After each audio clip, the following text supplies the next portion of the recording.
Hello, everybody, and welcome back to the Sanderlanche podcast. Today, we are talking about chapters 6 through 9 of Dawnshard, the novella by Brandon Sanderson that fits right in between Oathbringer and Rhythm of War.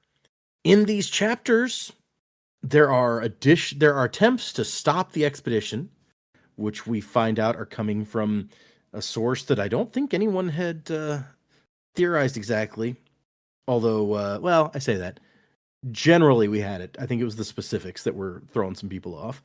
And we also make a scientific discovery. So that's always helpful. I'm Data, and with me today is... Joe? Jamie? And Dak. So hang on to something, everybody. The Sanderlanche is about to begin. And maybe I'm a monster, but I am what you made. Those memories that hurt me will fly apart and fade. And maybe I'm a monster, but I don't give a damn. But maybe I am perfect, just the way I am. I don't wanna be. So yeah, we did 4 more chapters here. That brings us to, I think, just about 50% of the way through, which makes sense because we got 4 episodes outlined for this one. So what did you guys think of these 4 chapters?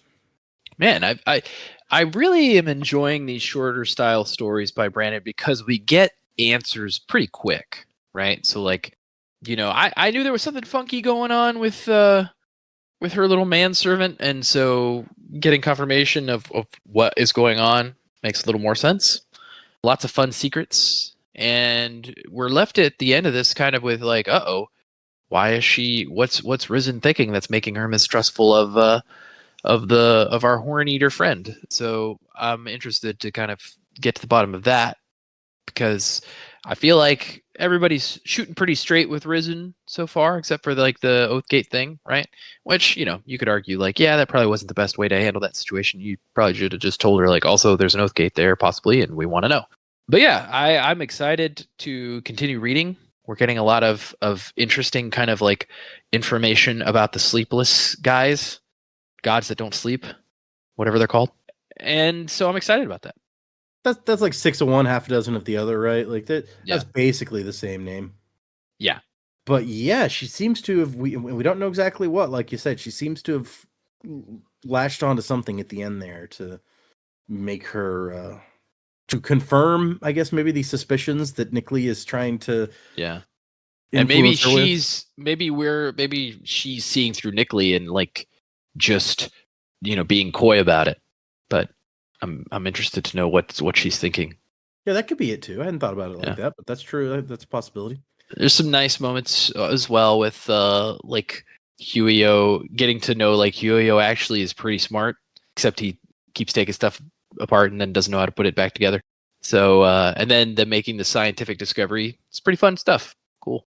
Yeah, it was interesting after the way that we've seen Huio before now to see that new sort of when he's speaking his own language. You're like, oh, wow, that is very different. Okay. Good guy, Huio? I don't know how you're supposed to say his name. Brandon and the fantasy names, Huey. Huey Like Lewis in you. the news. Huey Lewis. Working family. Yeah, he just starts busting out. Don't take money, don't take fame. So Yeah. Great He song. finishes repairing the spanner and just goes, "It's hip to be square." Yeah. Dun, dun, And then he puts dun. out Yeah, the plastic and starts hacking away. yeah, I'm really liking the story as well. I think the short format, it is nice to not be into this giant epic book. So yeah, I think it was a good call for a break, but nice. I think this is a nice way to ease us back into Stormlight. So I'm loving getting to know a little bit more about the side characters, like yes, Huio, Cord, even a little bit more of Lopin. Sorry, the Lopin. He's sometimes adorable. He's annoying, but he's sometimes adorable. And yeah, I really liked having the conversation between the crab swarms. I thought that was pretty cool to see how they're all kind of like the hive mind of their own hive swarm, and then how they all connect and are able to communicate with each other even through distances. I thought that was really cool. I don't think we've really seen anything like that so far, so a little bit scary about what they can share. I mean, great for a spy network. Right. That's really cool. But yeah, it does obviously raise concerns about Nickley. Obviously not quite in for kill all humans as some of the others, which is probably a good thing for our characters. But yeah, I think definitely creating that wedge there between Risen and the Radiance. So yeah, I think it'd be interesting to see what Risen. Well, she's asked for evidence, I guess. So she's coming off the back of Tress, who was really like can think about things and is quite logical. And as Hoyt was like, hey, took a moment to actually consider something before jumping in for action. I'm hoping we see a bit of that from Risen as well. But I mean, we're halfway through the book. Who knows what's about to go down? I like it though. It's a good story. It's nice to have it moving, getting the wheels turning. The crab people are weird. The crab- maybe the crab people. That's fair. Yeah, no, it's good.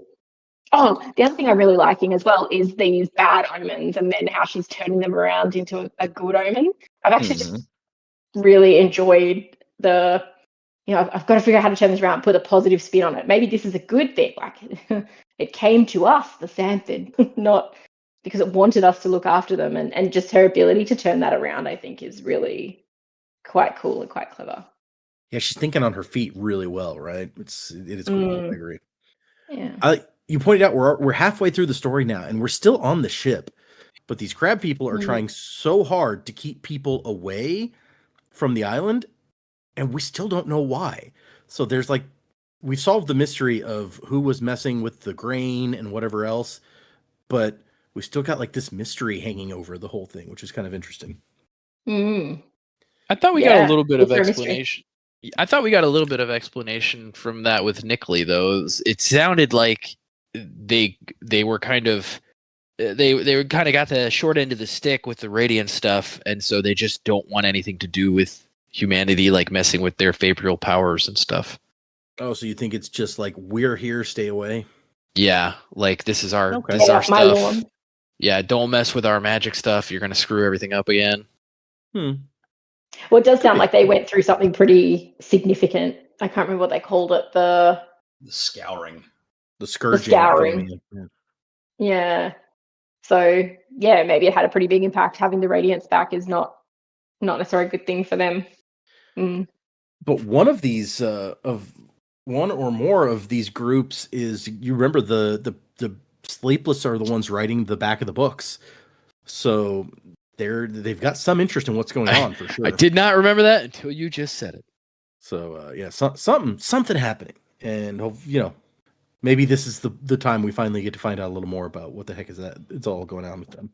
Yeah, fun, cool chapters. Much like in Edge Dancer, it's kind of like all the other stuff that went on just got driven from my mind by yes, all right, Nickley is one of the these swarms, the Sleepless. So it's all right, Sleepless, everything else is off the table. I really want to know more about these guys. So fun little hints in there. The one that Lift met back in Edge Dancer apparently is not aligned with all the others, which is sounds like it. Fascinating. He's up to some more machinations of his own, and there's an oblique reference to the true traitors, which does that mean the Radiance? Does that mean someone else? I don't know. So confusing. But yeah, and just some of the stuff that it does with creating a Santhed corpse wholesale, which then when Risen tries to turn it around, the Nickley's just well, shit, and just the Santhed dissolves in front of their eyes. Everyone's like, what the fuck does that mean? But yeah, so I focus mainly on that because the Sleepless are fascinating to me. But there was definitely other good stuff in these chapters too. I feel like it makes sense because he can't really speak the language, but we've never really seen much of Huio besides just the whole Bridge 4 joke before. So it's when he's talking in his home language, his native language, he's actually quite eloquent and very clever. So I'm like, oh, cool. Nice to see some more of this. And a bit of the same for Cord, even though we saw Rock's family show up in the last book, but we never really got to meet much of them beyond that. So it's nice to see at least one of those members getting fleshed out a bit and how she operates. Cord seems pretty cool. The Lopen trying to hit on her nonstop, which is a bit, oh, here we go again. But yeah, no, like good stuff in these chapters. I'm enjoying how this is all playing out. I like the pace that this is all moving at. I agree. I think this is a good way to ease us back into Stormlight with a maybe not so much lighter tale, but definitely a fast-paced one. Yeah. Well, and I like you mentioned the Xanthid thing again, because somebody, I don't remember if it was Jamie or you, somebody last time called the Sleepless could use their weirdness to make some pretty freaky things happen. And then pretty much immediately, that's exactly what they tried. So that was a good call by somebody. But yeah, this is definitely, it's a novella. It's a quicker story than the big Stormlight thing. So hopefully we're easing into it a little more. And I'll use the opportunity to mention that I have completed the Stormlight Jeopardy game that we're going to use to review before we go into Rhythm of War. So oh man, here in a couple weeks we'll play that. I'm gonna try to try to set it up so I can record like the board as we're playing, and then I can upload to YouTube a version that's just that's the video and the audio, I should say, as opposed to the podcast version, which is the audio. So it can be fun. I'm also prepared to fail. On the topic, I guess I'll also mention that I've been talking about, like, should we do the King Lopen Elscaller stuff next, or should we wait? And my main concern was how many of the people listening have been able to get a copy and read it? And I was kind of like going back and forth with myself, like, I don't know what. And I realized there's no way for me to know. I'm 100% guessing if I try to pick. Well, does our audience, have they read this? Have they not read this? So I was like, well, maybe it's much smarter to just ask people. And so I put a poll on our Patreon. What do you guys want to see us, have you read this? Do you want us to cover this next? I think there were 4 options on the poll. It was like, I've read those and I want you to cover them next. I've read them, but I don't want you to cover them next. And then I haven't read them. You should skip it. I haven't read them, but you should do it anyway. And so right now, I put it up yesterday, I think. And right now, over 50% have picked, I haven't read them and I think you should skip them for right now. So unless that changes drastically, I think that's probably what we will go with, is we'll wait on Elscaller and King Lopen, and we'll move into Rhythm of War after we have our review episode. Okay. So thank you, audience, patrons, for contributing. I was just like, no, obviously, I should just ask people if they've read them or not, as opposed to just trying to guess. I don't know how I took weeks not thinking of that, but there you go. Having said that, though, are we just going to encounter that problem whenever we try and read those books? It's possible, but I think the longer we wait, hopefully the less that problem will crop up. So maybe after Rhythm of War, that'll be another. How long is Rhythm of War going to be? 38 episodes. Yikes. It's likely that we'll do at least one of those secret projects after that. So before we go to the next one. So yeah, it'll be a while before we hit this issue again. And hopefully by then, maybe that'll have changed. They could have released a digital version or an audio version or whatever by then, Yeah, true. Might be a good way to do like we did now, a secret project, and then sort of just ease back into Stormlight in a small chunk. And so then our listeners aren't like losing a whole chunk now, because then we've diverted from keep wanting to say Sanderlanche. That's us, podcast Sanderlanche. In case you weren't sure what you were listening to, but Stormlight, if you have the gap too long, we may lose momentum with some people. So maybe that's true. That would be better. We should have Jamie brings up another good point. We should have like line breaks in the show where we just say, by the way, you're listening to the Sanderlanche. How many episodes are we up to? 200 and something? 300? Yes. I don't know what we're up to. 200 and hold on. What's next week's will be 280. So yeah. There you go. 280 episodes, and now we've decided to put in case after all that that you're already listening to. In case it was unclear. We are the Sanderlanche. Here we are 6 years later to remind you that. It's the Sanderlanche. If you're not listening to the Sanderlanche, you should probably If you're listening to this and you don't think you're listening to the Sanderlanche, Yeah, I was about to say, if you're not listening to the Sanderlanche, but you hear this, I'm sorry to You break it are to listening. but you Yeah, are I'm listening sorry. to the Sanderlanche. you were mistaken. You're listening to it. You're wrong. I hate to break it to you. You Oh, should man. check your priorities and figure out what you're doing with your life because you're listening to the Sanderlanche. If you've never listened to the Sandwich before, well, you are now. Yes, you Yeah. have. If you thought you were a Sanderlanche virgin, no longer. Oh man. Okay. Let's We move into digress. these chapters. Man. Oh gosh. Okay. So at the end of the last section, it was like the captain was like, "Come and see. We've got dark soul casting at work." And so this one starts with Cord revealing that their grain is filled with worms. And the problem is, as we continue, we find out the problem is it's not just a barrel that's full of worms. It is every barrel. It's not just the most recently loaded barrels that had worms in them. Barrels that have been on the ship for a while that did not have any worms suddenly have worms in them. Barrels that we looked through yesterday and did not have worms in them now have worms in them. Lots of worms. So, like this is not just some sort of fluke. There's something weird happening here. Yeah. So do we think, now that we've kind of got more background, do we think that Nickley had the worms, or are they the Sleepless pretending to be worms? Because then I feel bad for those traders that like wanted the worms. Right? I wonder Oh, the same yeah. thing.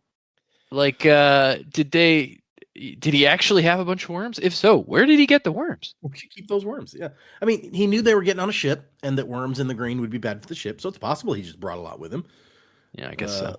Or had one of his sleepless buddies deliver a shipment of worms like Amazon Yeah. Prime.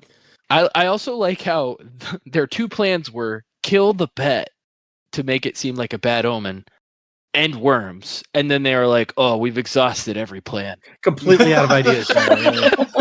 Just like we all our machinations have failed. Killing a pet and worms.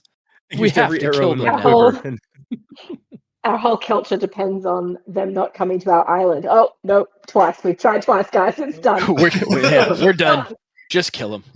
Maybe because they when Nickley talks and they talk about the fact that you're the only one who's like really good at dealing with humans these days. So it's like he's like suggesting all these ideas, and it's like, no, young one, you know not what you speak of, but you also know humans the best out of all of us. So maybe we should actually listen to you. Yeah. Also, it's like, I just imagine them being like, do you know how much those worms cost? Like, we can't keep spending money on worms. they keep Your calling budget's about to get cut, Nickley. they keep calling it dark soul casting, and I was like, I'm thinking like, does Nickley have a soul caster? Can you create like life with the soul caster? That seems like something we would know about. I think that was Yeah. what I assumed, because like my prediction last week was that they have the soul caster that Smoke Girl left behind. Mm-hmm. But then as they went on and like the conversation with Nickley seemed to indicate, no, maybe they don't have it. And I didn't really go back to, then how are the worms there? Because I assumed they were soul cast. But you're right, like, I don't think you can create life with soul casting. That would seem like it's... Unless that's what dark soul casting is. I don't know. Yeah, possibly. Yeah. Rizen's response is spontaneous genesis has been disproven multiple times, Armsman. This didn't happen because there's a dark soul caster on board. So, all right. I mean, it sounds like she's answering our questions. Like, It kind of does. It's yeah. been disproven. Like, you can't create life spontaneously. And then they're like, okay, can we keep this quiet? How much of the crew knows? And dude's like, all of the crew. And Cord's like, I'm sorry, I didn't know. I didn't that, know it like, was a secret, man. I just asked around. Oh, I just raised the alarm. Everybody knows. Oh, so it's not a secret. No. Why am I the last to know? That's a good question. I like that Lopin's like, I mean, I could just fly out and get some more grain. It's not that big a deal. And they're like, no, you don't understand. There's the superstition among the sailors is an important aspect that we can't ignore here. Honestly, it's amazing they managed to get anywhere. If they're that superstitious, like, all the things that could go wrong when you're out at sea. It's like, really, guys, why are you sailors? This is not the career path for you. I think even on our world, sailors are famously superstitious, but that I agree that they do. It makes it sound like, oh, they're going to mutiny because two things happened. Like, okay. Well, I mean, the other's Calm going to down give a up little because bit. they tried twice, so maybe twice is a little bit longer. Yeah, maybe It's the maybe Nickley and the Sleepless knew the sailors better than I do. It's like, we tried two things. Normally that works. Two is always the charm. I don't know what's Yeah. going on. But thankfully, Risen studied under one of the best traders around, because she's run into a similar situation before where they have all this wormy grain, and what are we going to do with it? We're going to have a detour. And there's They these were really nomads. they're really fortunate to be in the same area. Right? Yeah. Yeah, it's almost like it's a plot or something. Well, and to be fair, I think it tells us that there were several groups that Yeah. were willing to take this. This was just the ones that they happened to be close to. Yeah. But yes, they find some nomads that they like. So they can't eat meat, but they don't consider bugs to be meat. Bugs are plants, not animals. So they will happily Somehow. trade for fresh, juicy worms. I mean, by that logic, I feel like crabs could be plants. Crabs are basically bugs. In my mind, it's something about like, the bugs get into the plants, and then you open a plant, and hey, there's bugs in here. They must have grown in here. I don't. I guess I'm that not going to makes question sense. Why aren't you questioning it? It's a bunch of nomads. Who knows what their particular belief system is? I'm not gonna, People in fantasy believe strange things. Look at these sailors and their superstitions. It's true. true. Also, look at these weird things made out of crabs. Yeah. And so, not only do they trade for a stock of jerky, which is replacing the food that we're losing with new food, but they even get like gifts because of what a respectful trader Risen is of their culture and language and stuff. Bunch of blankets. Hopefully, they don't have smallpox. And they make sure that all of the sailors are on deck to see this, because in this culture, in this superstition of the passions, is how you combat this sort of thing. You take the bad thing that happened and turn it into a good thing, reverse the omen, turn it into a good passion or whatever. So she wanted to make sure the whole crew sees her do it, so that they're like, oh, okay, hey, this is good. We're not going to mutiny now. All right. Not so That was bad. all it took. Man, these guys are fickle. You think they need a second example of that? Yeah, right. Maybe that's why they're not totally on board yet. They haven't seen this a second time. So Yeah. and we find out that Nickley even followed her advice and has made some friends among the sailors by letting them, haze him a little bit, which seems nice until shortly after this, when we find out Nickley is the traitor, and it's like, oh, okay, well, Yeah. I don't wish as many good things for him now. I'm going to leave crabs in all their hammocks tonight. And also, it explains the tattoos, which is a whole thing that gets called out. Like, oh, I have all these weird tattoos. Oh, no, they're not tattoos. Those are the lines between the crabs. Okay. Should have seen that. Oh, it creeps me out. It does. The scuffling. I don't blame you. Yeah. I guarantee they don't go whoop whoop whoop whoop whoop as they're scuttling over. Yeah, They that could would make be one that endearing. went whoop, whoop, whoop. I'm sure. Oh, yeah, that'd be awesome. Yeah, but like, Which can one do you reckon imagine, it's the first swarm? He's also a doctor, no, but it's he's not it's, very good with robots.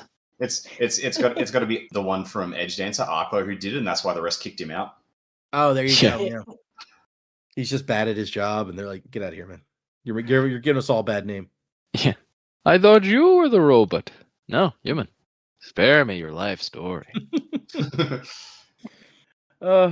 We get a brief discussion of, like, what do you do when someone you trust turns against you? And she's like, yeah, Vistum had a saying, always read contracts with your friends in extra time. Because those are the people who can stab you in the back, is the people you trust. So, just take an extra look, just in case. I never realized it before, but this whole thing that Nickley's saying is like, I was betrayed by someone I trusted. And I'm like, oh, is he talking about Arco here? Yeah, I'm still not clear on, even after we know who Nickley is, I'm like, I wonder who he was betrayed by. And then Nickley starts to try to drop in some little seeds of distrust. Like, hey, that Horn Eater's the one who found the worms, right? Maybe they're behind this. And those Radiants, they can't explain why she's on the voyage. But no, I probably shouldn't have said anything. I'm gonna go to the head. I'll see you later.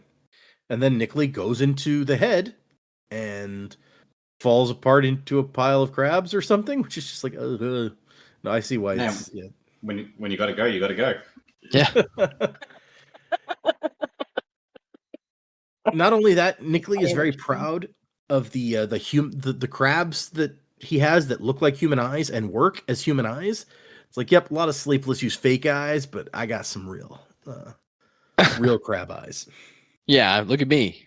I traded it for I traded to a Kandra for the Yeah, Ulans. It's like, yay! one's blue, one's green. It's great. Yeah. So Nickley's name, I guess, is Nicklea and Nickley is talking to Al how with the door. Yeah, why don't we just skip it? Say like he's talking to this guy. Talking to Al, yeah. And some other ones. We're communicating with a bunch of different ones at the same time. We got Yella Mazin, but it's the other ones are like, hey, they're not responding to your encouragements to turn back. You failed. It's like, no, the problem's not that. The problem is that I'm coming to like them. It's like, well, yeah, no, it's good that you like them. I like the bondsmith, for example, though I know he will destroy us. How do you know that? What's going on? They don't even agree about that much because Zyardil is like, well, he's made the decision of honor. He might not destroy us. It's like, no, that's why he's going to destroy us. You guys all have names that sound like medicine. Right? Yeah. There's no I in Timo Sil, at least not where you think. I assume it's in the ill part at the end, but Yes, but it's a show. It's a joke from Arrested Development, the show. Because there's no I in Timo Sil, at least not where you'd think, because it's no I in team. okay, I see what you're Yeah.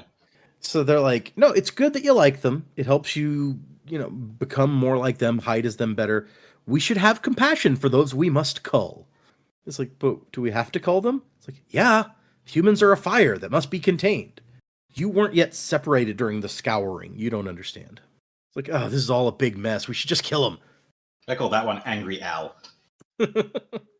As it sounds like they did not intend for that ship to be found because Zyardil's like, well, they shouldn't have found that ship and this wouldn't have started. And Al is over here like, it was going to sink. It could not have survived the storms without help. The discovery was not a coincidence. So someone else is out here influencing things in the other direction.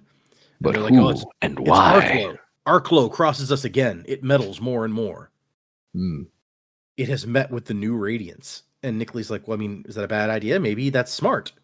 No, you're young. You don't understand. You'll learn. Arklow is dangerous, but not as dangerous as the true traitors. Which, so as somebody pointed out, like, wait, what? Ominous. Yeah.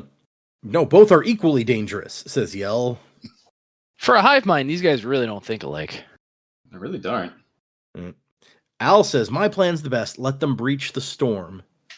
So I guess Al wants to kill them after that? Like last time? And Yell Mazin is like, no, we got to stop them from breaching the storms. Yeah, there's a lot of disagreement. Mm-hmm. But on the plus side, they are very democratic about it, where they're like, okay, we disagree. Let's all vote. All 20 that still accept the leadership of the first gets to vote on what do we do with the ship.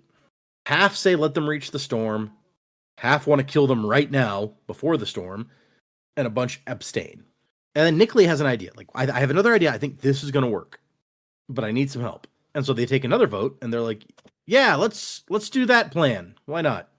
It hurts us to kill Radiance, let alone one of the sighted. Which I guess is Cord, because she can see all Spren.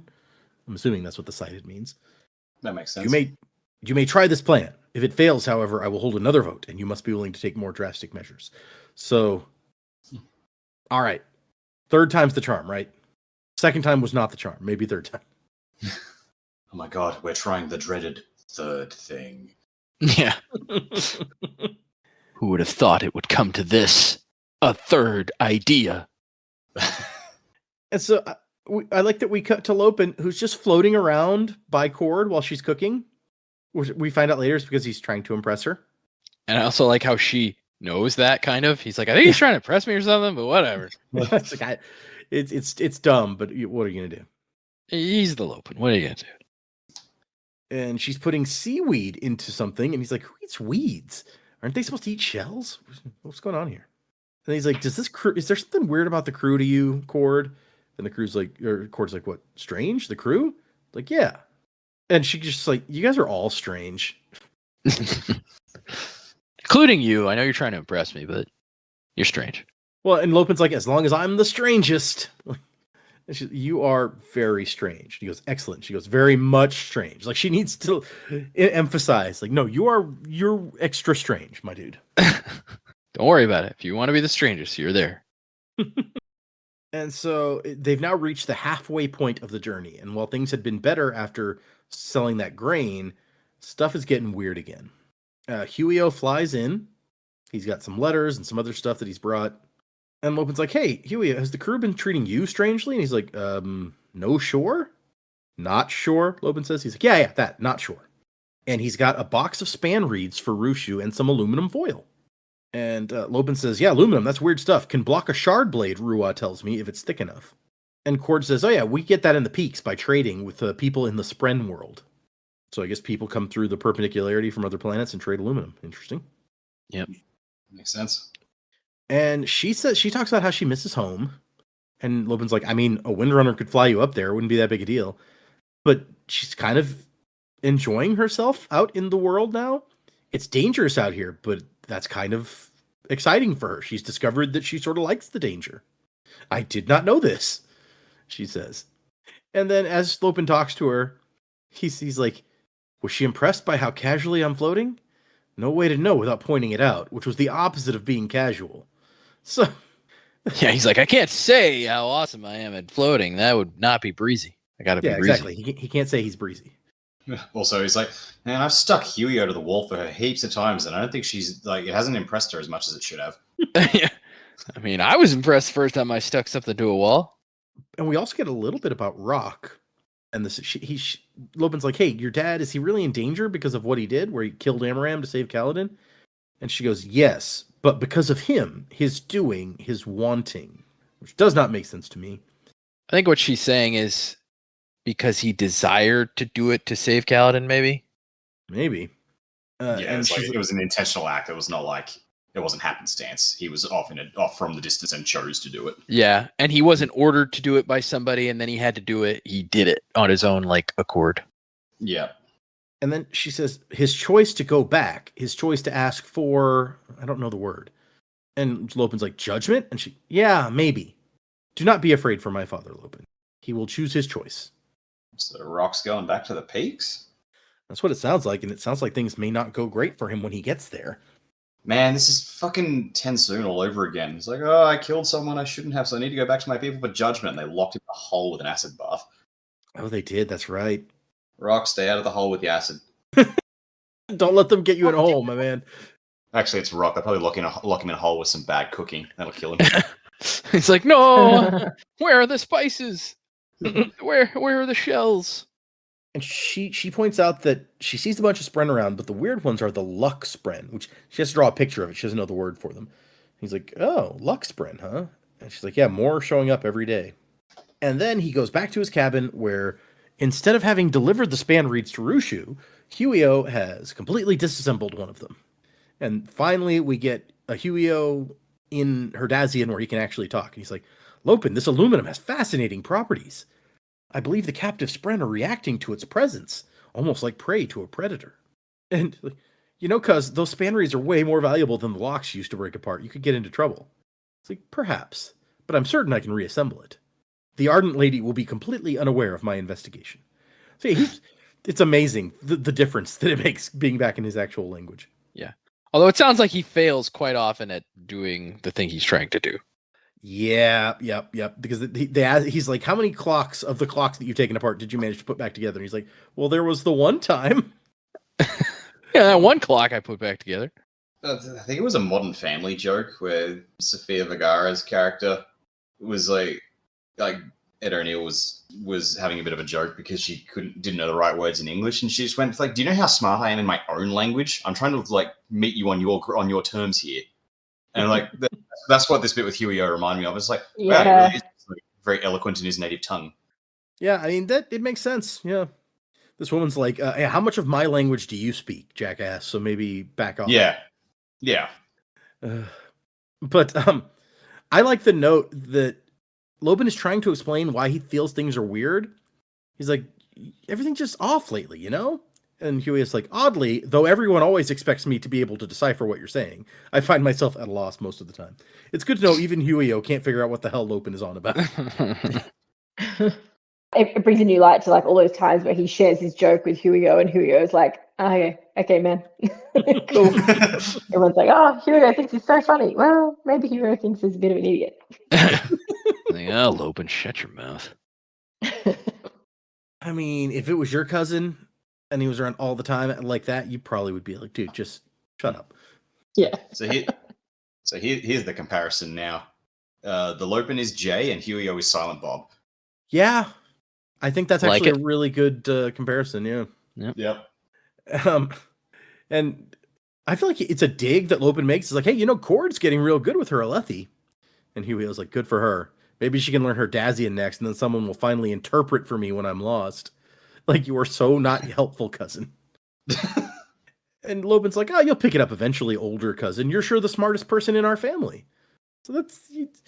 Apparently, it says Alethi has just never clicked for Huey, which is a shame. You know, languages are tough sometimes. Yeah. So eventually, after Lopin has some introspection about how, like, the world ended but didn't end, and there's Voidbringers, but they're not Voidbringers, and, like, shouldn't everything just be more dramatic?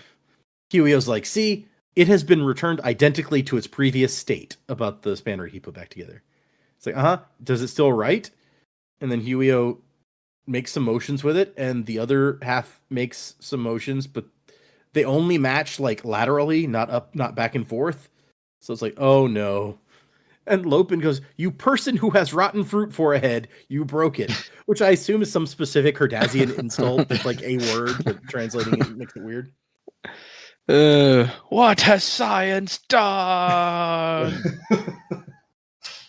Now I'm going to have to tell Boss Ardent Lady, and she will say, Lopin, I can see you are very careful and often not breaking things, but I'd still rather your older cousin did not have rotten fruit inside his skull instead of brains. And I will agree. And I will agree. I love it is maybe these are the parts that remind me, like somebody was talking last time about Lopin feels like Lewis, where he's predicting conversations that he will have or explaining conversations that he already had in a way that, like, no one else does these things.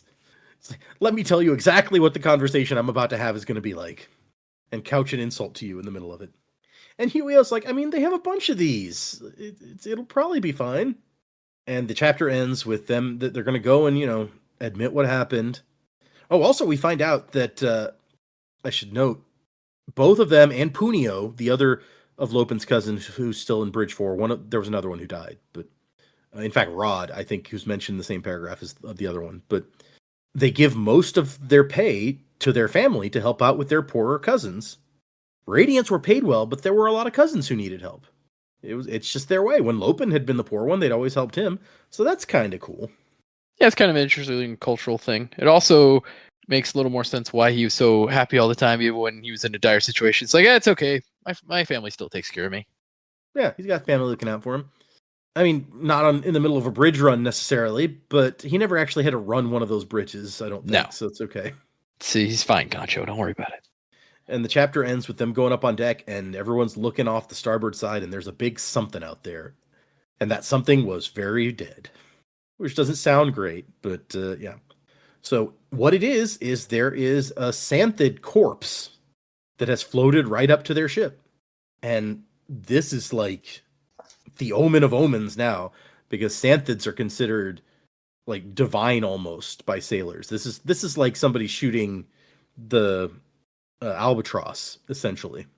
And so she's like, I mean, what is the explanation for this? Risen is trying to think, like, nobody could have planted this. How do you'd have to get a Xanthid and kill it and send it directly to us in the middle of the ocean. This is insane.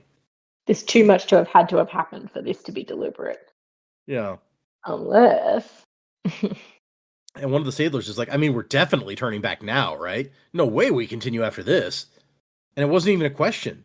Everyone's just like, oh, yeah, for sure. Even the captain doesn't argue with this, because arguing would just invite mutiny. And so Risen tries to poke some holes in it. Like, why is it floating? Shouldn't it have sunk after it died? And so he's like, no, like, corpses float all the time. And she's thinking like, okay, maybe there's something else. This could be like enemy light weaving or a soul cast dummy, or it could be lots of things, right? And so she decides she needs to turn this around again. It's like, okay, well, let's bring the corpse, tow it behind us. And they're like, what? No, we can't profit by selling the shell. She's like, what? No, of course not. What do you think I am? We're going to give the creature a proper funeral. It must have been the beast's will. It came and found us in the middle of the ocean. It's really lucky, actually, that we were here. Look at the gouges. Someone killed this thing. It's like, yeah, it's bad luck to kill a Xanthid, which we did not do. Someone else did, and they got the bad luck. We're just the ones who it trusted enough to care for its corpse.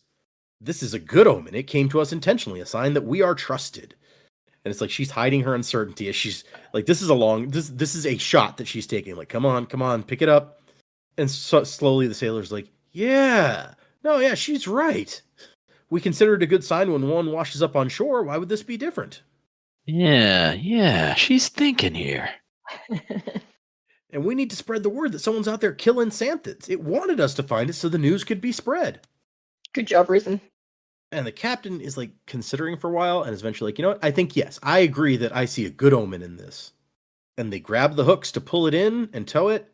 And when they try, it falls apart into tiny crabs. Right in front of their eyes, it breaks into hundreds of pieces, little kremlings, and swarms into the water. And then everyone's like, well, what kind of fucking omen was that? Is that good? Is that bad? Like, what the hell? How do we fit this into our superstitions? Which, fair. You weren't expecting that shit. Yeah, I know. Yes, if no one killed the Xanthid, so there's no bad luck. So that's a good thing. But then we turn that into good luck. So if the Xanthid doesn't exist, the good luck doesn't exist because the Xanthid didn't come to find us because it doesn't exist. What the fuck? Yeah, it would be hard to wrap your brain around. It's like some of the crew come to her later. It's like, we need your wisdom. Is this good luck or bad luck? And she's like, are you going to tell the rest of the crew? No, I've got no fucking idea. She just needs to default. Like, it's clearly good luck. I haven't come up with the explanation for how it's good luck, but it 100% is. Just trust me. It's fine. Yeah. And in chapter 9, we cut to Risen. They're sitting in a cove where they're camping, I guess. They got some fires going, Lopin's down there telling some stories. So what they decided was, we'll land on shore and burn some prayers in honor of the Xanthid. Also break out a few kegs of special Thalen ale. Everyone needs a drink after that. Yeah, probably. Yeah. And she's been talking to Vistum via Spanreed, who says, yeah, the Alethi have been keeping a secret, though Queen Fen knew about it. There's an oath gate, or there once was an oath gate in Akina, and they're not sure what the status is of it. They may not even they don't want the enemy controlling the oath gate, but what they want to do about it, it's not even clear. The Radiants are there to find out if it's still there, is it operational, all that stuff. And I like that he's like, by the way, I told them that I don't appreciate a friend of mine getting sent out like without all the information. And she's like, oh my gosh, I'm his friend? This is amazing. Good for you, Risen.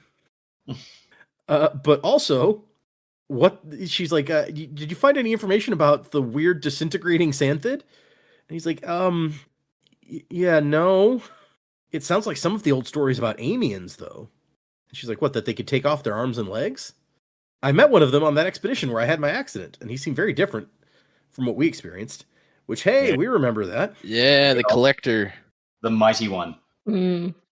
Good guy Axes was hanging out on the island, imprisoned or being hung from a tree or something. Yeah, hanging out. Yeah, good pun there. Yeah, just hanging out. It's like, what are you doing, Axes? Just hanging around, And hanging in there. They spoke with Yasna Kolin, who said that she thought it was weird and that there were once two kinds of Amiens.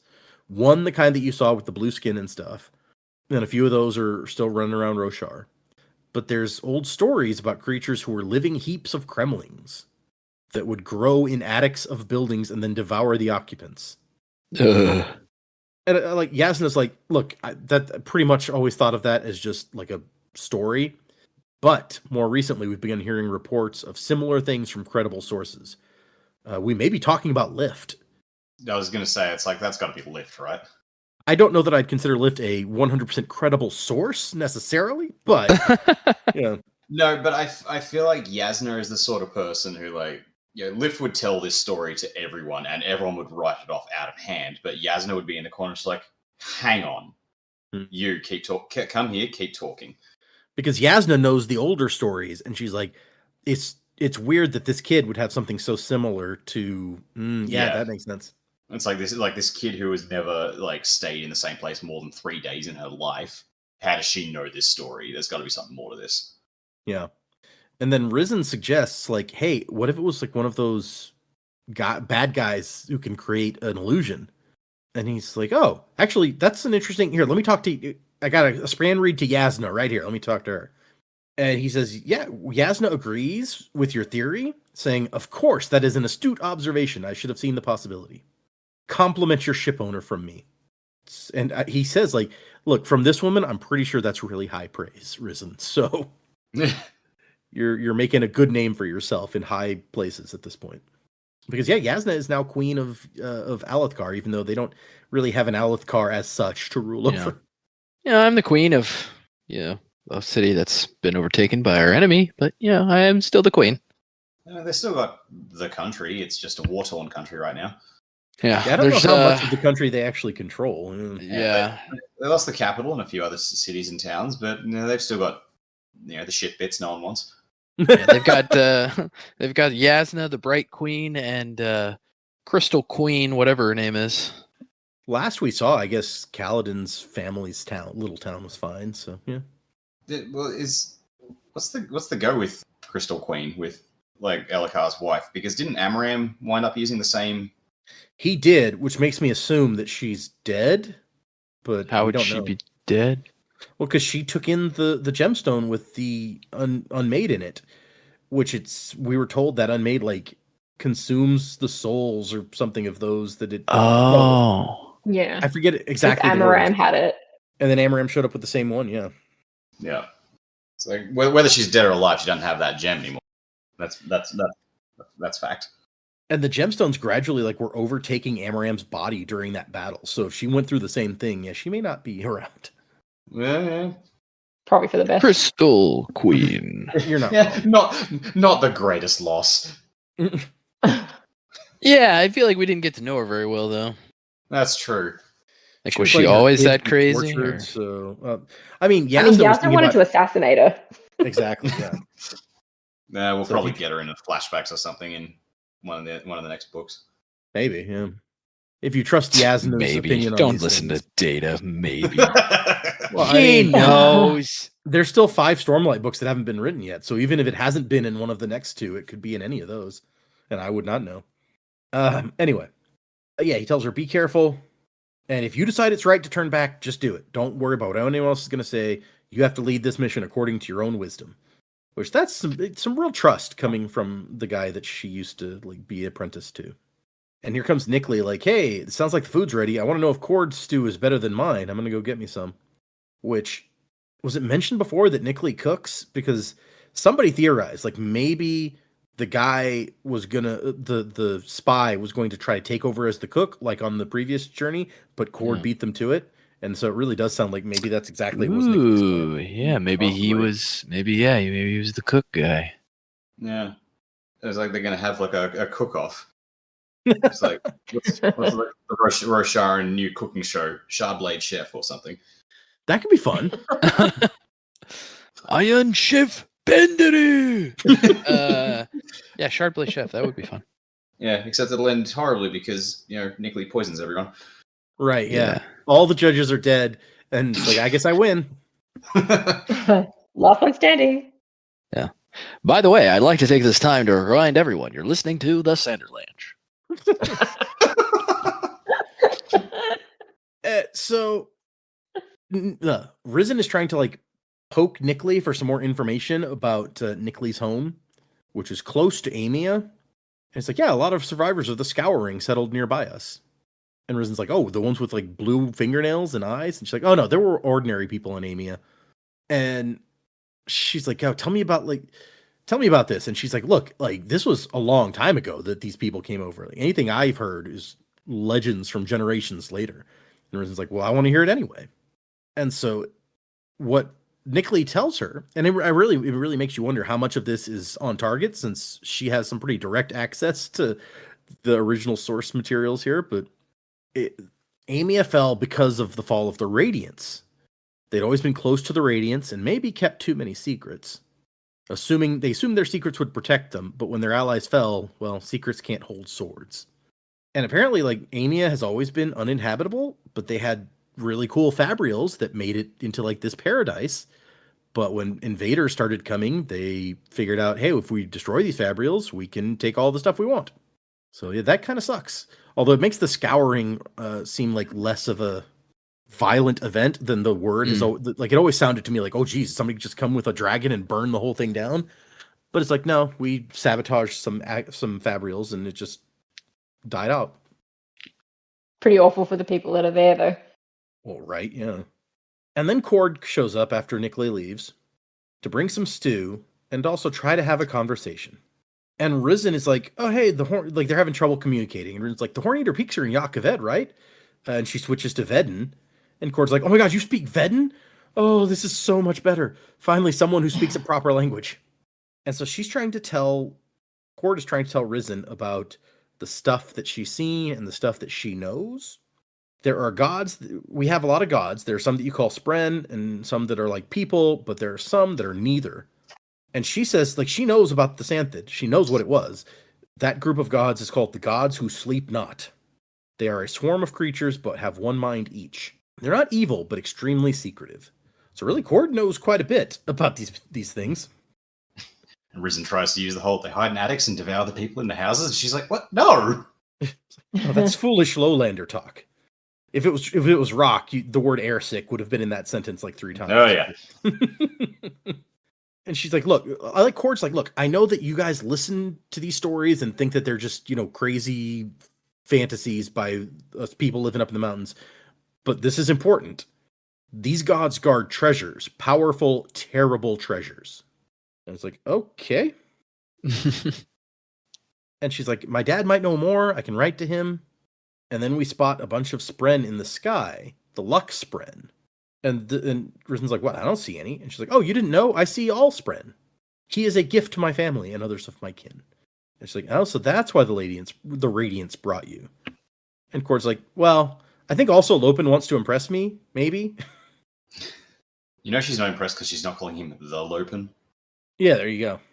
Yeah, he's not the one and only. But then we go back to Huio and Lopen and Rushu. And there has been a discovery. Lopen's like, he still feels bad, but I worried about this. Huio, I said to him, whenever you build a sandwich, you accidentally put the flatbread in the middle. How are you going to put back a fabrial back together? And Huio's like, is true. Middle bread tastes good. It's like, get your fingers all wet. Doesn't make any sense. Wet fingers taste good, Huio said. Ew. I think that they're just not recognizing Huio's genius in his new sandwich making techniques. True. This is the greatest invention ever, second only to the Bacon Witch. A sandwich with bacon instead of bread. Can we all agree? Can we make a Sanderlanche stance that wet fingers not taste good? I think it depends on what they're wet with. I'm just saying. Yeah, I mean, usually if they're wet, you don't want to taste them. There's what is? I'm trying to think. I saw a movie or something where this exact thing, like a sandwich but with the bread on the inside. There was a friend scene, and it was Ross. It was his Thanksgiving leftovers sandwich, and he'd call it the moist maker or something. Oh yeah, because you put the one piece on. That's true. Gravy soaked bread in the middle. That's so gross. Yeah. You ate my sandwich? Sandwich. My sandwich. And then you get stood down. Yeah. That is a great one. That's not what I was thinking of, but that is great. I just figured it out. The movie Lightyear, which maybe nobody else saw because it wasn't very good. Oh, we saw it, Yeah, but I remember very little about it. I think I fell asleep in it. Their weird futuristic world, one of the things is the reverse sandwich where the meat is on the outside and the bread is in the middle.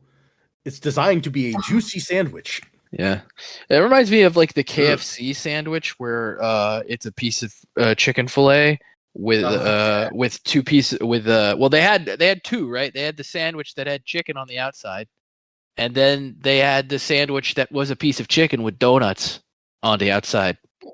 What? Yeah, this is Wild. America. This is America. They don't serve it right now, as far as I know.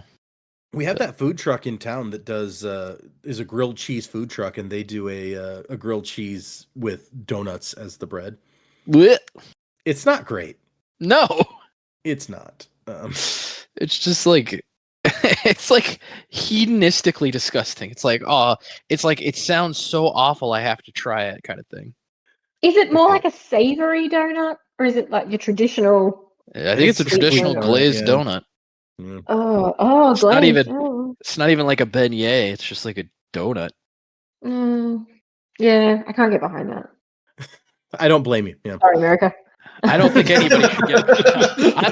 I don't think anybody should get behind it. And so while they're having this sandwich discussion, Rushu's like, guys, if you don't mind, like we have important shit. Yeah. Another small digression, just because we're talking about sandwiches. What do you have an oddball sandwich that most people are like, ugh, and you're like, oh, I think it's good. Vegemite sandwich. Yeah, okay, I can. I feel like culturally that's like a take it or leave it thing, so I get it. Do you guys put? Yeah, do you put cheese with your Vegemite or just Vegemite?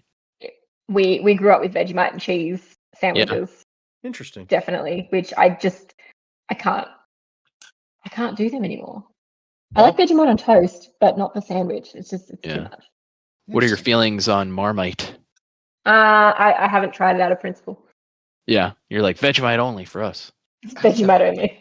Yeah, that's like seen it. that's like my wife is like refuses to eat red vines. She's like, we're a Twizzlers family. I don't like either one. So I like to put potato chips on a sandwich sometimes, get some crunch in there. Yeah, I feel like that's Mhm. somewhat normal. Well, what do you put them with? Usually it'll be like a ham and cheese sandwich or maybe like a club, and I'll just throw some potato chips on top and put the bread on there. Just to give it a little Add some little different salt texture. texture. Yeah. I'm trying to think, what do I feel like all my sandwich choices are somewhat normal. I've tried like some of the classics that are weird and not enjoyed them, like honey and peanut butter. Don't like that. Peanut butter banana. Don't like I was about to that. say, did you try the Elvis, the peanut butter banana? Yeah, not into that. But I've experimented. I put some like one time I made a ham sandwich and I cooked up some chicken fillet, like fried chicken tenders, and cut those up and then put them on the sandwich with the ham. And then I put some spicy barbecue sauce on there. It ended up not being good, but I tried it. My mum used to make a beetroot relish, and so I would do beetroot relish with cheese as like a toasted sandwich. That was delicious. Oh. Yeah, that sounds good. Yeah, our dad's cousin makes a prickly pear that's cactus jam that's actually quite good. Yeah, it is good. Yeah, if you've ever seen a prickly pear, it does have a fruit, and you can make jam out of it. You can eat it straight. I used to do that when I was a kid. Yeah. Cut it off and peel all of the spiky things off and eat the fruit. Anyway, Yeah. sandwich. Email us or comment with what your crazy sandwich Yeah, is. what is your crazy sandwich? We can And, have a whole discussion of that at some point. Yeah, no, you know what we should do? Email us, listeners, your crazy sandwiches. Maybe then I could try some of your crazy sandwiches, video it, and we put that on the Patreon for people to I enjoy. love yeah. that. That's an amazing idea. Yep. You can come up with the official Sanderlanch sandwich. Ooh, I like it. Sandwich Blanche. The Okay, yeah. bland witch. No, the Sander witch. The Sander witch. The Sander Lanch witch. That sounds like the sorceress from a witch that's just a Sanderson Well, witch. I can't be perfect. I'm one man. I'm giving it all I got, Captain. Yeah.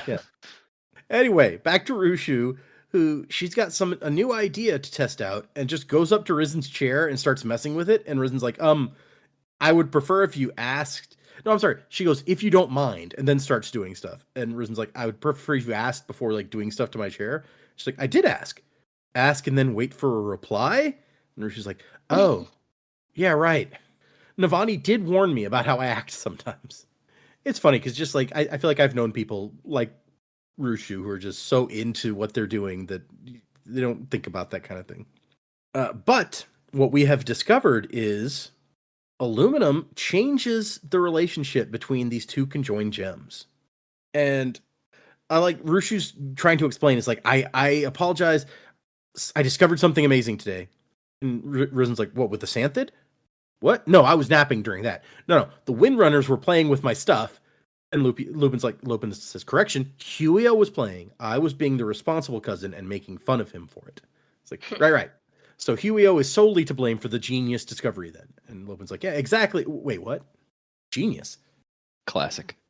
So you saw it in the way the pen changed. And she does an example here.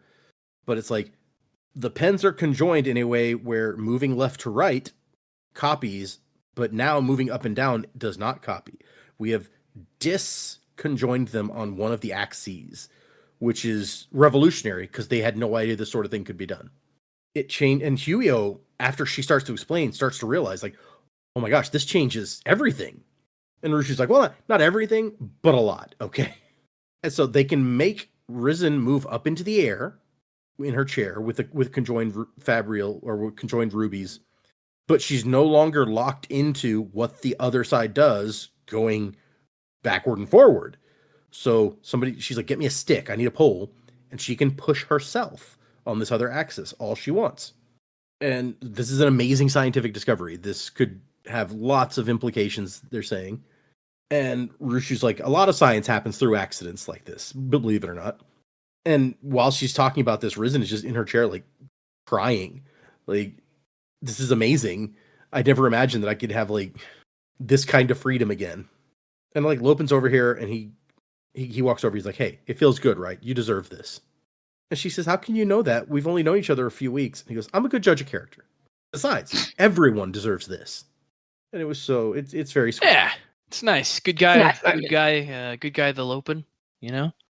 And it's such a powerful moment that Rua appears for the first time to other people. And he bows to her in a very official seeming way, and then breaks into several copies who all wave at her. And Lopin's like, forgive Rua, he's a bit weird. Yeah, he's a bit weird. That's saying something, right? Not the weirdest. Not the weirdest. Yeah, Yeah. he's a bit weird. I'm the weirdest. Damn it, Rua, stop impressing Cord. Yeah, that's my job. She already thinks you're a god. I got it hard enough. That's true. Yeah, I hadn't thought about it like that. And she realizes, like, look, this could be the beginning of a lot of advancements that would help not just her, but all of these people she talks to over Spanreed who have been sharing their own experiences, the stuff that has made their lives easier. She can pay it back.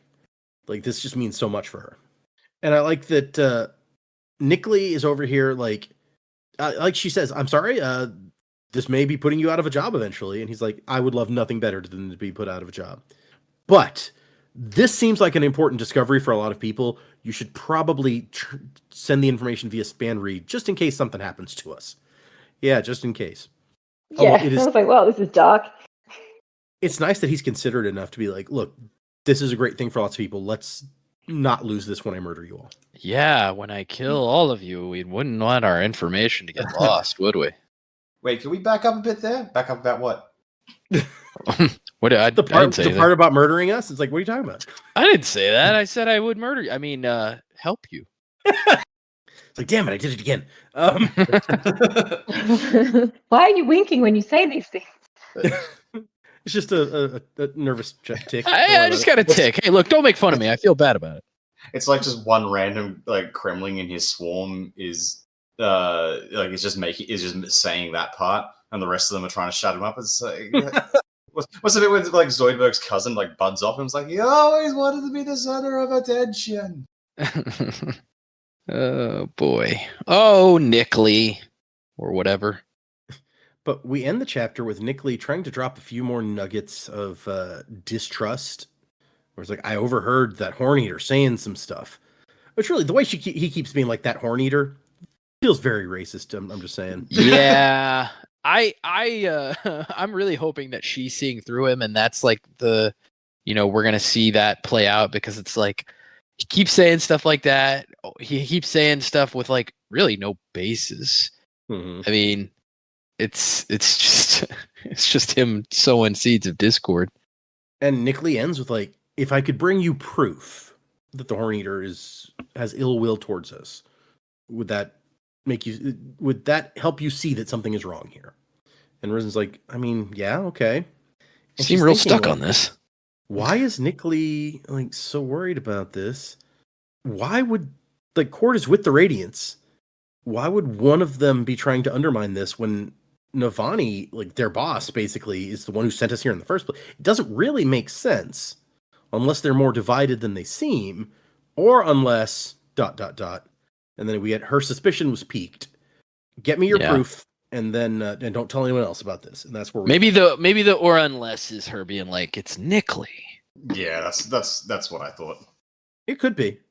To me, it was just like she came up with another idea about what was going on. It could be Nick Lee, it could be a lot of things, really. But we shall see. Duff Man says a lot of things. Brings us right into predicaments. So where are we going? What's going to happen next? What do you guys think? How is this going to turn out? Yeah, I think there's going to be some kind of like Jacques moment with Nick Lee giving evidence, and I hope that she's already seen through it at this point, and she's just going to kind of turn that around. If Nick Lee's then exposed, which is maybe what I'm thinking, how does that affect the rest of the voyage? Are they going to turn back from the island? Or are they going to have a conversation with Nick Lee, and Nick Lee basically tell them like, this is why we don't want you to go there, and then they'll be like, you know what, that's fair, but can you help out my friend Cheery Cheery? And maybe Nick Lee has like the way to figure out how to do that. So maybe it'll end like kind of on a happy note, and we'll have some kind of, maybe this novella basically sets up some kind of, somewhat tenuous, like good relationship with the rest of these sleepless people. But that's kind of where my head's leaning on this one. I'm just, we're getting a lot of answers in a quick pace because of the length of this story. So I'm just excited to keep reading and get to the rest. Yeah, if we could set up a positive relationship with the Sleepless, they would be some pretty good allies to have, probably, even just from an information gathering perspective. Yeah, unless they're like attached to an Unmade or something. Oh yeah, that would be bad. Although I guess we've already encountered Unmade that's not necessarily like bad, just more of like forced into servitude. Yeah, that's the impression that we've been given anyway. Yeah, we don't know how much we can trust them. Yeah. Also, I forgot to say, we're doing about how many chapters we're doing for next time. That might be important. No, we're doing 7 chapters for next time. So 10 through 16.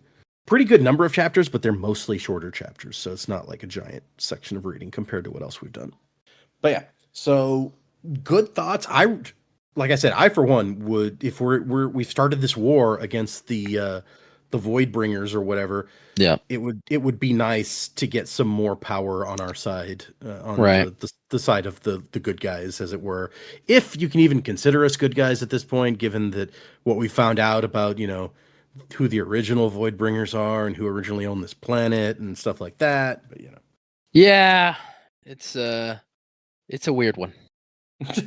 For sure. Yeah, it all just has to be more complicated. Yeah. Ooh. Where do we go from here? So I think, I'm hoping in the next set of chapters we actually make it to the island. I reckon we're going to have another discussion with all the crab people, swarms. I feel like Nick Lee is the one swarm definitely in the position to be making the call about what's happening with the humans at the moment. But I don't know how quickly they could get another swarm in to potentially ruin those plans. I think we'll get to the island, uncover some secrets, whatever they are. I couldn't even speculate what they've got secrets in there at the moment. Maybe they've already got a hold of the Oath Gate and are blocking the Oath Gate or something, rather than it being still locked away. Or I don't know. They've tried to get the Radiants in there a couple of times by the sounds of it, and it's not been successful. So they definitely don't want the Radiants there, if not other people. But it doesn't sound like they want anyone there at all. Maybe what they're learning with the Fabrials, maybe Nick Lee will see an opportunity to fix what went wrong. Maybe they can make the land habitable again and sort of restore a little bit. It's been a long time. I don't think anyone around would really, well, they might remember, but yeah, no one's lived in that sort of environment for a long time. So maybe they can do some good there, which buys the good credit to build a positive relationship for them going forward in the next books. I'm really hoping that Risen is seeing that something's not right. I don't know if someone came up to me, it's like, by the way, do you know they're saying this? Do you know, like, I don't know that I'd really trust that either. So I'm hoping that she's smart enough that she can kind of see through some of these things, or maybe in classic Jamie prediction style, hope someone has a conversation. Cord and Risen have at least had some discussions, or a discussion now, and then Cord came up with, be like, hey, I've seen these sleepless before, like this is what that was. So I don't know, I feel like there's a bit of trust building there anyway. I'm hoping she can see that something's not right. Yeah, I'd like to see a positive relationship built between the races, cultures. That would be good moving forward, but how it all wraps up, I don't know yet. The shorter books, I feel, they're almost harder to get a grasp on what's going on. For me, anyway. Some people manage to hit the nail on the head, but... Well, it all goes by so much faster, so you have less time to kind of build up to it.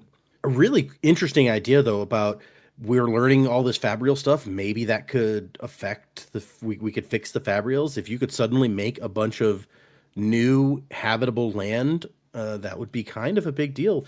You're right, it might win you a lot of goodwill from some people. Yes, so, maybe we shouldn't kill them. Yeah, wouldn't that be nice?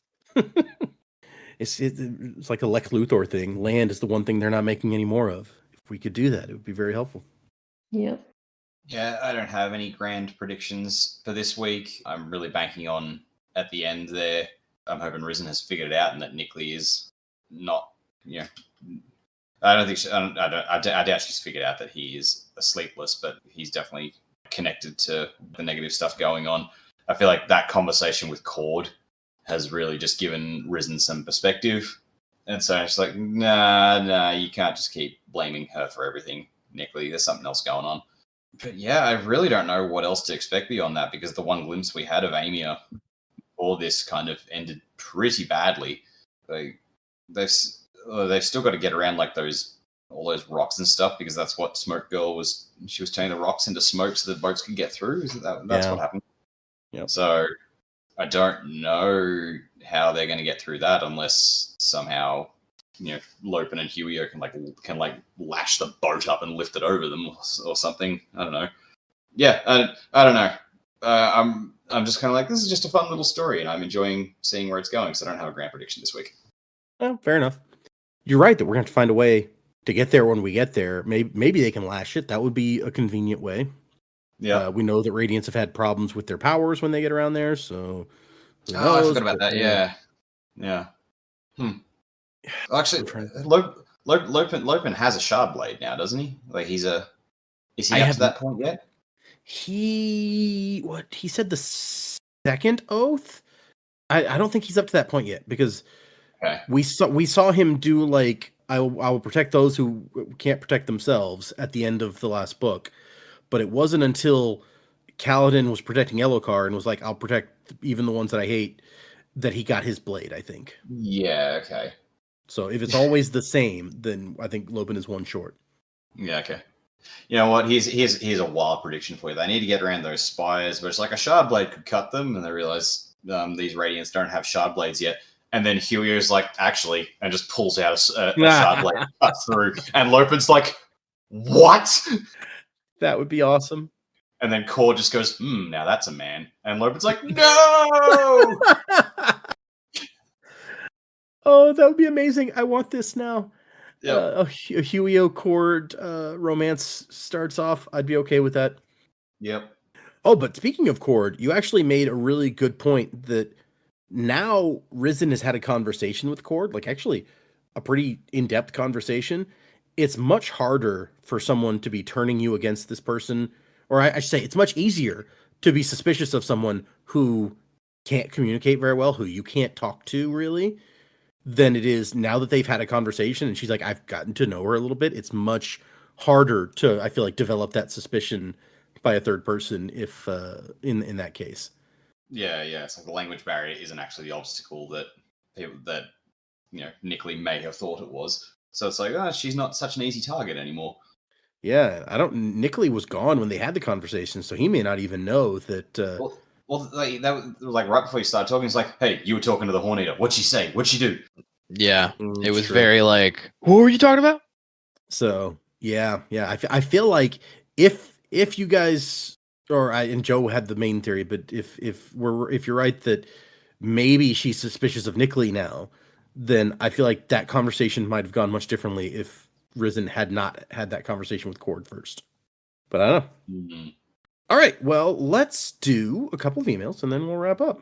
All right, this one is from Bartage, and it says, thoughts after 5.5 years of listening. Hello, Dak, Data, Jamie, and Joe.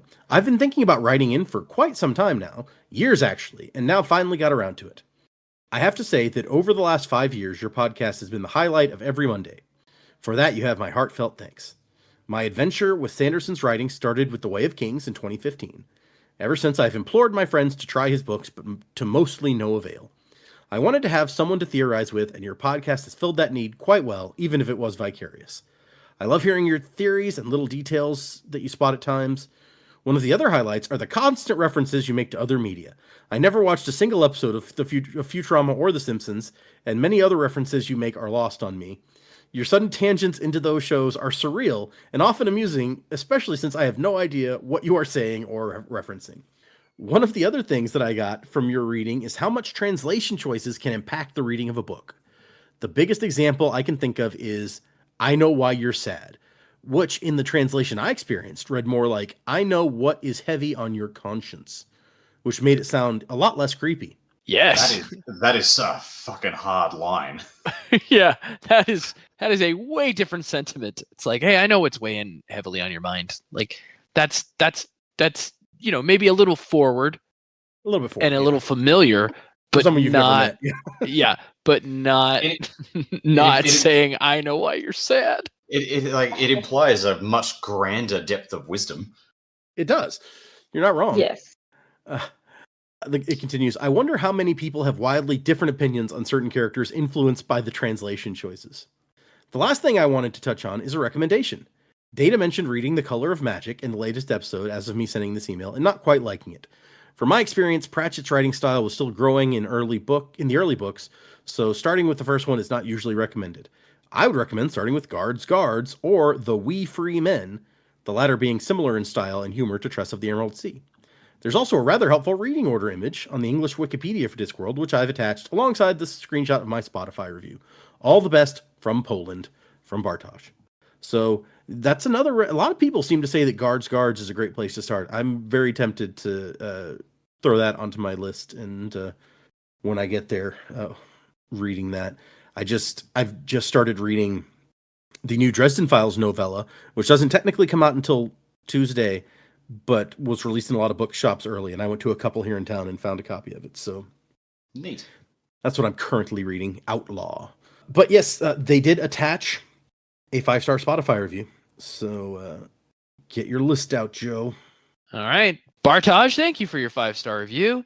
Since you've made me think slightly differently, at least about different translations of Spook, although I would guess that maybe the original translators are like, I know why you're sad. That's creepy. Let's change it to this. The translator's like, here, let me editorialize a little bit here. Yeah, let me take the creep. Let me take the creep factor out of this. I'm going to give you a tin eye. You're wuzzing with the burn. Nice. All right. Yeah, thank you. The next email also has a 5-star Spotify review attached, so get ready for this. This one is from Austin, and it's called Reviews and Stuff. Hey, Sanderlanche crew. I started my trip through the Cosmere with all the Mistborn books and then Stormlight. After finding your podcast, I read Elantris, White Sand, and the material from Arcanum Unbounded. Just wanted to say thanks for providing me with a reading order as well as all the great content. I'm listening to the Way of Kings episodes now and catching up. I haven't heard the episode where you call out my shard status on Patreon, but here's a Spotify review. Thanks, everyone. Wuzzing to the time of next. Crab at thee from Austin. And there is a review attached. Oh, Austin. That's great, man. I don't know what shard power I gave you either. I don't keep track of these things. That's for you to do. So I can't guarantee that I'm going to make you Twinborn, but here we go. Let's or at least not a super one or whatever. What do they call the special Twinborns with the extra powers? Like the double, the one that's the double compounding power. compounders. Oh, they're just called compounders. Yeah. It's been a while since we read that stuff. You, sir, can be a soother. Nice. All right. The next email is from Sasha. The title Baron says Cohen? no. The title says how does Rena make Hoyd an Elantrian? There's been a theory out there since the Irie debuted that they were the ones who originally created the city of Atlantis, Jesus, of Elantris and or the Sheod spell. With the ending of Tress, I am more convinced than ever that this is the case. Rena can invite someone else into the Elantrian Club because she and her buddies founded the club in the first place. As for what's she doing on Lumar, given how petty and egotistical the sorceress is, I can believe that she moved to a backwater planet simply because she'd be the big fish in a small pond and could lord it over the natives with no one more powerful to interfere or care about. As Hoyt says, she didn't realize there was a dragon. But now that you've brought it up, I'm going to have to start thinking more about it. Thanks for giving me something to chew on. Closing to the time of next. Colo, from Sasha. P.S. Since it came up this week, let me share an example of Huck foreshadowing that I only noticed this read around. Huck talks about the deaf woman he once met who was the best dancer under the moons. This is almost certainly the princess that Charlie threw up on, because you may remember she was deaf. I had never made that connection either, but I could totally see that being the case. So that's very cool, Sasha. Thank you. Also, burn on Tress. She's not the best dancer. I don't know that Charlie ever saw her dance. Did we ever see her dance? Maybe Tress doesn't dance. She It's, does. uh, I it's don't like that dance. Frank Sinatra song. Yeah. I don't dance. Don't ask me. I won't dance. It's a good song. Anyway, Madam, with you. we've got a few more emails, but we'll save those moving forward. Actually, hold on. You know what? We've got time. Let's do one more. Why not? This is from Bomo, and it is titled, Why I Hated Tress. Hi, Sanderlange crew. Bomo here again.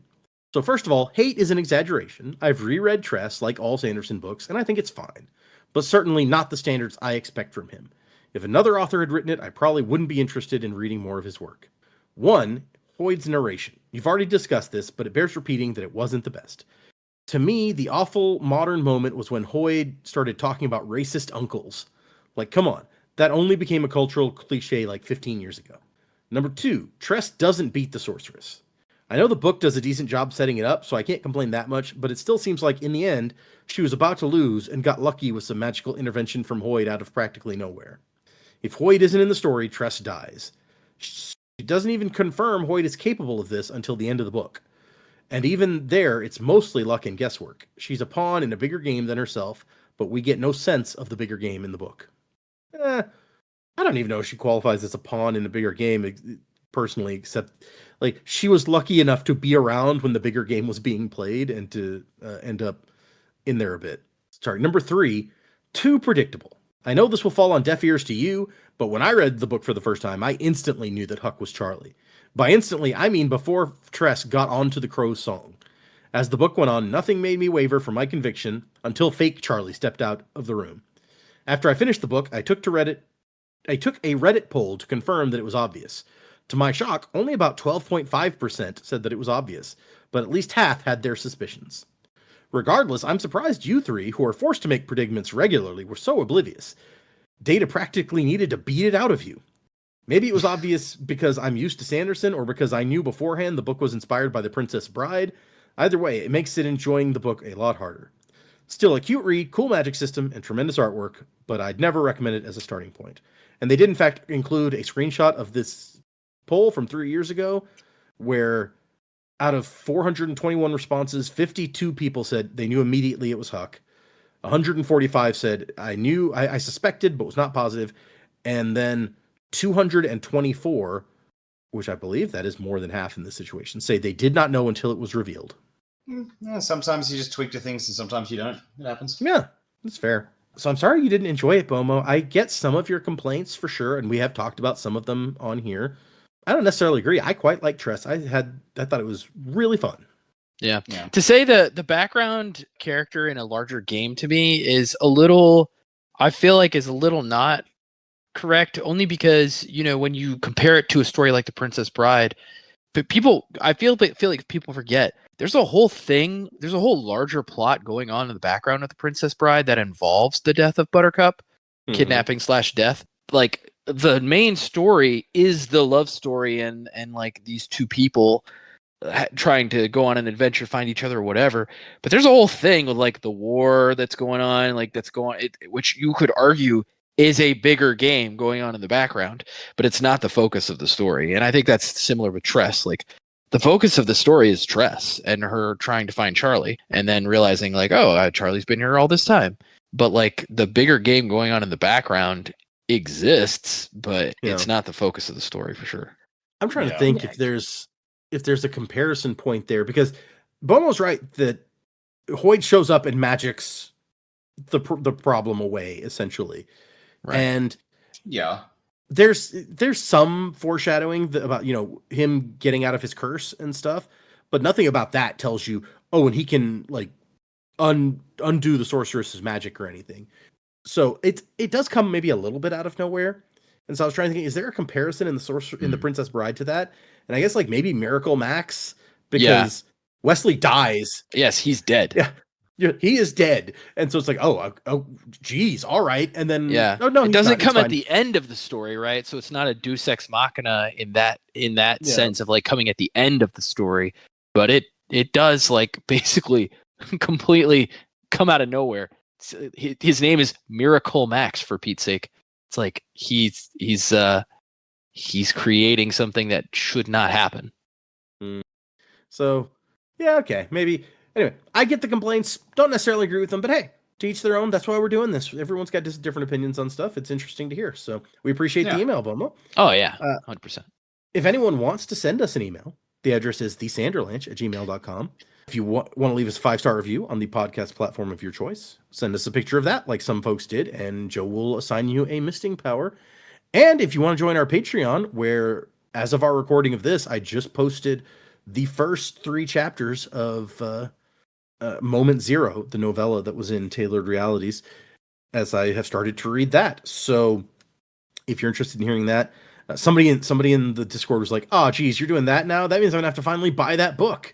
And I'm like, yeah, you could.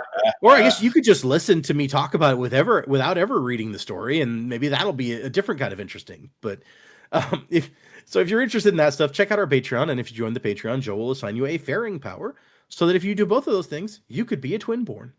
Also find us on Instagram and Facebook and places like that on the interwebs. We are out there doing stuff. Remember, for next time, we are doing 7 chapters 10 through 16. So if you're following along, read those chapters in Dawnshard, and that will pull us into pretty running right up towards the end, since there's only 2 episodes of this left for us. And like I said, we're going to do 2 more episodes of Dawnshard. We're going to have our Stormlight review via trivia contest, and then we will be moving right into Rhythm of War.